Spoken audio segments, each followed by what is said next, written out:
कन्याकुमारी तक हिंदी की पहचान है। काश्मीर से कन्याकुमारी तक हिंदी की पहचान है। चारों दिशाओं में यह फैली, यह भाषा तो महान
हिंदी दिवस पर सरस्वती वंदना प्रस्तुत करना चाहती हूँ।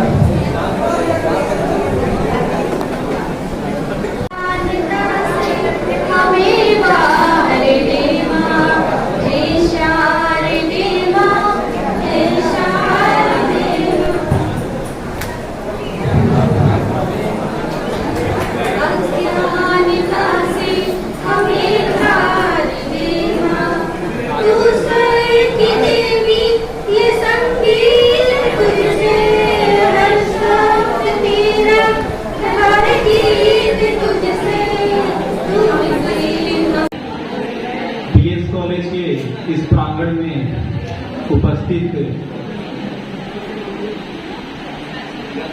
आदरणीय प्रधानाचार्य महोदय, शिक्षकगण, सुरक्षाकर्मी, मीडिया कर्मी एवं मेरे प्यारे भाइयों एवं बहनों, मैं शिवम कुमार सिंह हिंदी दिवस के इस शुभ अवसर पे मैं आप सभी को हार्दिक अभिनंदन एवं स्वागत करता हूं। हिंदी हमारी मां की भाषा है।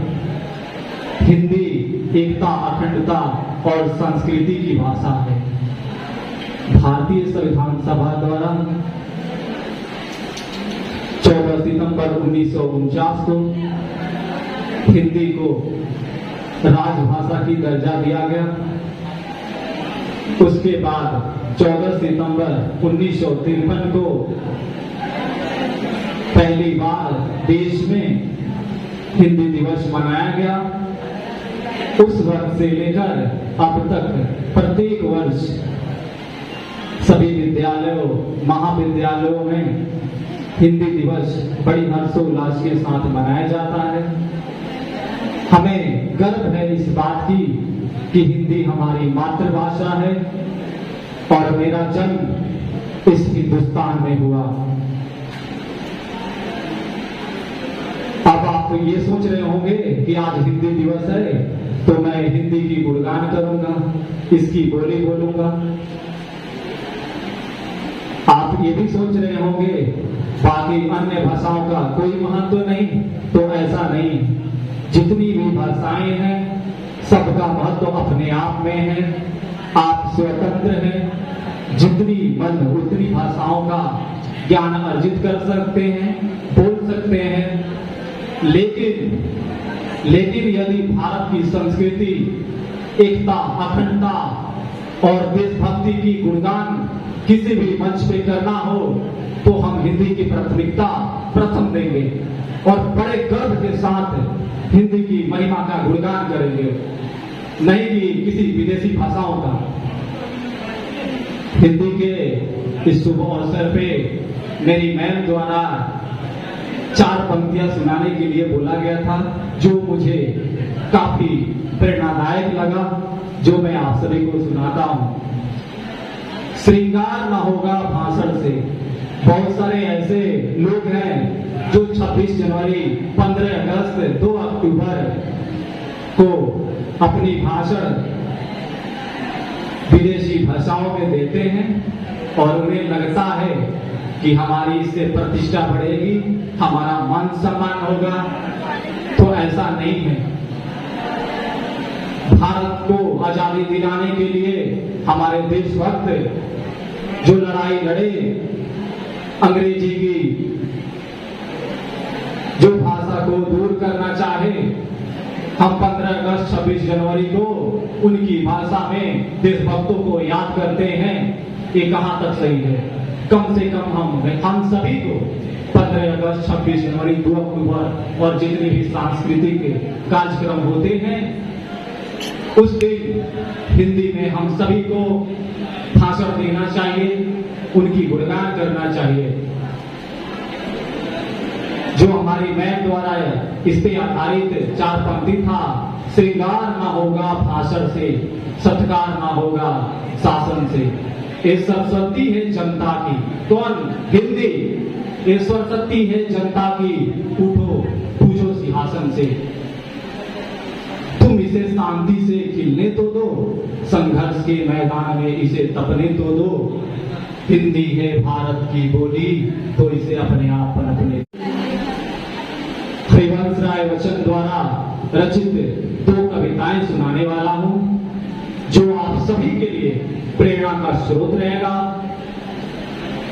जो पहली कविता है उसका शीर्षक है, जो बीत गई सो बात गई। जीवन में एक सितारा था, माना बेहद ही प्यारा था।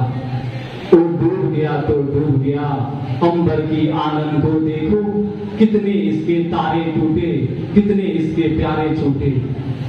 पर बोलो, जो छूट गए फिर कहां मिले, जो बीत गई सो बात गई। जीवन में वह था एक कुसुम, थे उस पर नित्य निछावर तुम।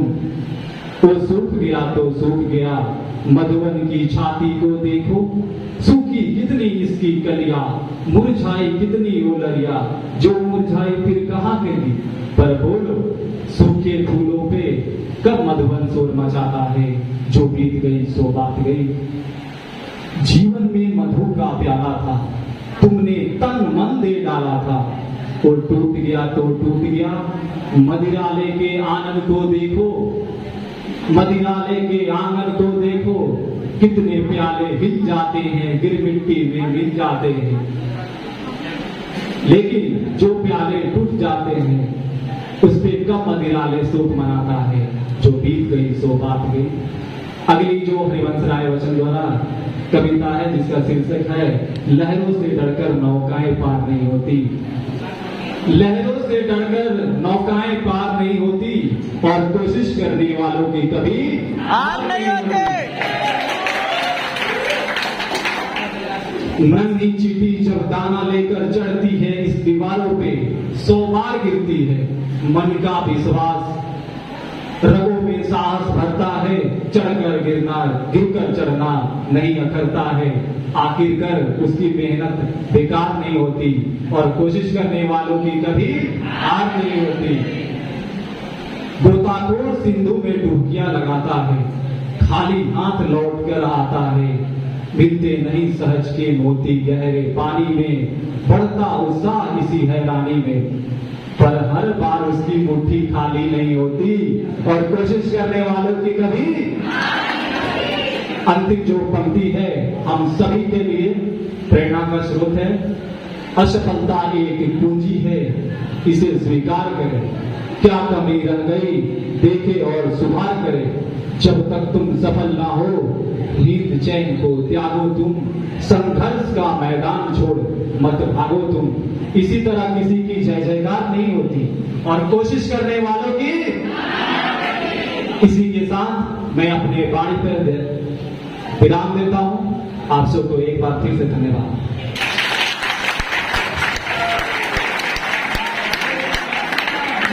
बहुत बढ़िया शिवम, बहुत बहुत धन्यवाद। हाल में उतारे सिर्फ किताबों में, और हम पहले अपने स्तर से शुरू करें कि हम दस्तखत हिंदी में करें, नेम प्लेट हिंदी में लगाएं। आजकल फेसबुक और ये इंटरनेट का जमाना है, तो हम जो लिखते पढ़ते हैं फेसबुक पर, व्हाट्सएप पर या और भी अन्य प्लेटफॉर्म पर, तो वहाँ हिंदी का ज्यादा से ज्यादा प्रयोग करें। और आजकल तो अनेक ऐसे फॉर्म आ गए हैं जिसमें कि आप रोमन में टाइप करेंगे तो हिंदी में वो आता है। कई ऐसे अंतर्राष्ट्रीय फंड निकल गए हैं फोन, तो उसका प्रयोग करें और हिंदी को बढ़ावा दें। यही आपका संदेश है। धन्यवाद।